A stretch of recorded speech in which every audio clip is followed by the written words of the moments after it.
Well, thanks, Corey, for organizing this workshop, and thanks for the opportunity to present. I just want to recognize some co-authors on this talk, Richard Peel, a former master's student in my lab, and Dr. Man Chi, who is now at Oxford University, a former postdoc in my lab, who helped with this Runneling study. I'm going to talk about two case studies, one about Runneling and another about Girdling that really builds on the work that Joel and others did at Blackwater and has been very informed by that work. So the timing of this agenda is very nice. So most of my work is in the Chesapeake Bay and coastal bays of Maryland and Virginia Eastern Shore. And so this is a microtidal system and dealing with some of the issues that were brought up earlier about mega pools or interior ponding, which is a serious source of habitat loss in these microtidal marshes. So here you can see an extensive mega pool in one of our sites where a runnel has been installed to try to drain off those mega pools. So this is an in-marsh approach that can be complementary to some of the marsh migration approaches that we're talking about today. So runneling is used to drain marsh ponds. It has been widely implemented throughout New England. And runnels are similar to ditches, but slightly different in that they're shallower and they're designed to connect these ponds or megaponds to tidal creeks and provide some drainage features. Um, so I'll talk about this site in the Chesapeake Bay called Farm Creek Marsh in Dorchester County on the eastern shore of Maryland. And the Girdling study that I'll talk about later is farther to the south on the eastern shore of Virginia, the Brownsville Preserve. So you can see where both of those are. Farm Creek Marsh is a 700-acre private marsh reserve owned by the Chesapeake Audubon Society, and it's located just actually a few miles from Blackwater National Wildlife Refuge to the south, but on a different water body called Fishing Bay. And this marsh, Farm Creek Marsh, has these extensive interior ponds. It's a management concern. This is again salt marsh sparrow breeding habitat and represents a large source of habitat loss of the high marsh. So in 2018, the Audubon funded this restoration project to install runnels to connect these ponds to this tidal creek system. And it should be noted too that this was an unditched system. So there's no mosquito ditches in Farm Creek Marsh. There are, however, agricultural ditches that are more towards the uplands in this site than what you can see here, but not a lot of drainage features in this site. So we monitored the runnel installation in a treatment area here highlighted in green and a control area highlighted in the light blue.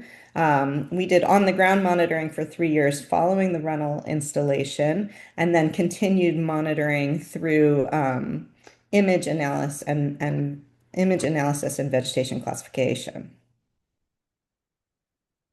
And we also did hydrological monitoring through groundwater wells that were installed by the USGS prior to runneling throughout the marsh platform.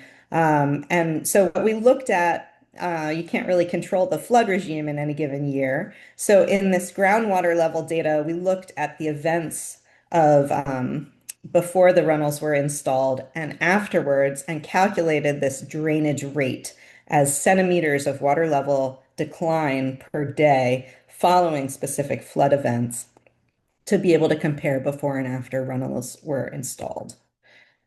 And so here you can see that after runnels were installed, we saw an increase in the drainage rate that we feel represents successful drainage of this system due to the runnel installation, but the events also changed during this time period.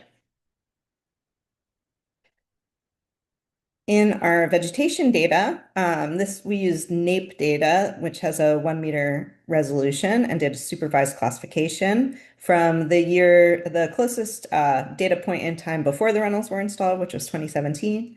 This is 5 years later in 2023 after the runnels were installed.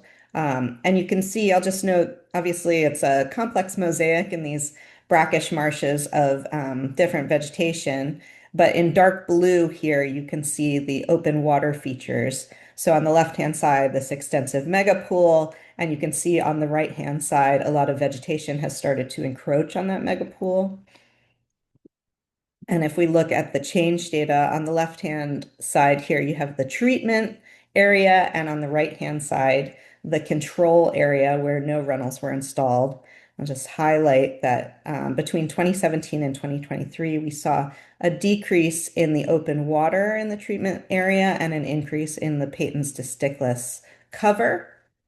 Whereas in the control side, we actually saw a reduction in patens and disticus cover during the same time, Spartina patens and disticus, um, and an increase in Phragmites, a very large increase during that time period in Phragmites at this site.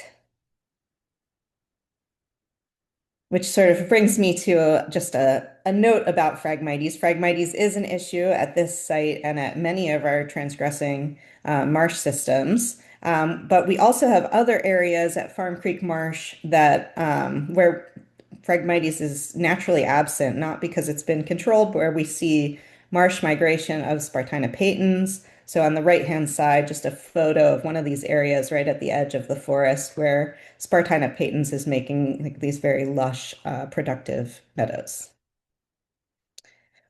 My lab, we've studied Phragmites distribution in forest ecotones in a variety of ways. So I put a few publications here and a fairly busy slide, but I just wanted to note some of our findings on this topic. So we've done surveys, field surveys of many sites, greenhouse experiments, and transplant studies, and figured out that Phragmites in these very shallow sloping ecotones can establish in partial shade that they tend to make these kind of small stature clones or sparse clones and then only become a monotypic stand as the forest canopy opens. So on the left-hand side here at Beaver Dam Creek, the Phragmites density is shown in higher density and warmer colors. And you can see with the imagery in the background that all throughout this kind of transitional forest area, you see high Phragmites colonization that drops off as you go into denser forest. And um, yeah, you can also see in the image here this Phragmites establishing in the forest understory. So this has implications about Phragmites control during marsh migration. This is obviously a really important management issue to consider as we're all thinking about these marsh migration projects. And I think the study of Phragmites really led us to think about the importance of light availability in facilitating marsh migration. And so I just wanted to note light availability as this really important driver for vegetation composition in the understory. And a few notes on that topic here. It sort of suggests that trees control ecotone transition through their ecosystem engineering of light availability.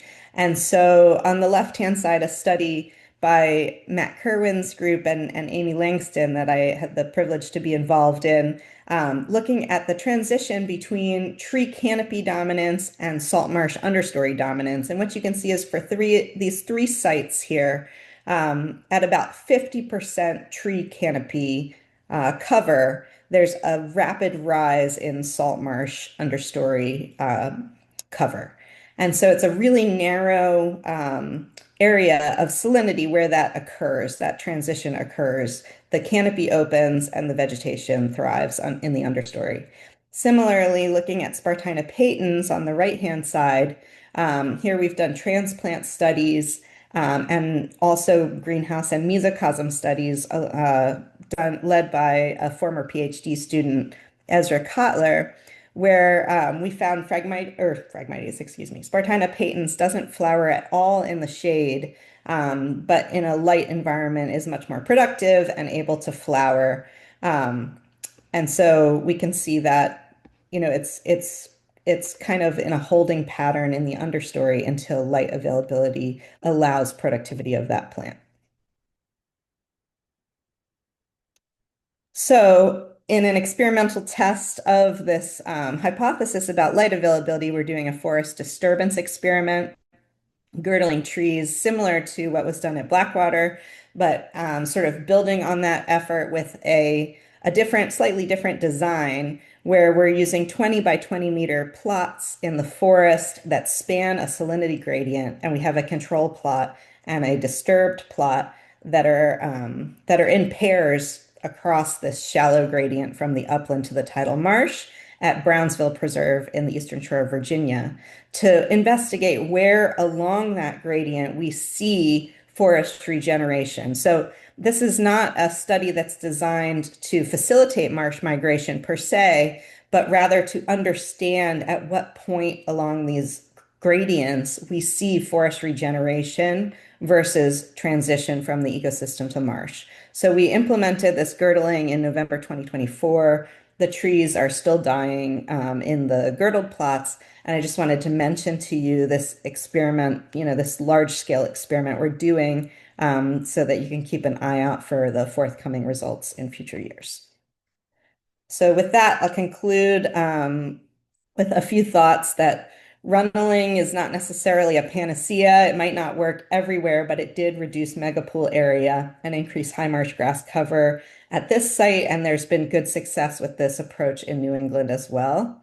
Phragmites, important consideration, loves this upland boundary and establishes in the understory prior to complete forest canopy opening. So that's really a place to target for control efforts prior to ecosystem transition.